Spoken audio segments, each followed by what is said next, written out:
কিন্তু ঘরে দামি ফার্নিচার নাই, টাকা পয়সাও তেমন নাই, কিন্তু আছে খালি সুখ। আছে কি? যেটা টাকা দিয়ে কিনা যায়, টাকা দিয়ে বাড়ি কিনা যায়, গাড়ি কিনা যায়, সুখ কিনা যায় নাকি?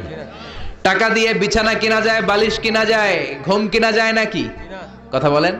এজন্য সুখ দেয়ার মালিক কে? সুখ পাওয়া যায় না। সুখ দেয়ার মালিক একজন, তিনি কে? মা এসে একমাত্র কুমারী বউ, আদর করে তিনি ডাকতেন হুমায়রা, আবার মাঝে মাঝে ডাকতেন ইয়া আইশু। আয়েশা না, আয়েশু, সংক্ষেপ। এত ভালোবাসতেন মা আয়েশাকে।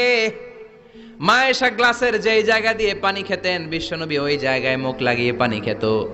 মা আয়েশা গোশতকে হাড্ডি ফেলে দিলে বিশ্বনবী ওই হাড্ডিটা নিয়ে চষতে শুরু করে দিত।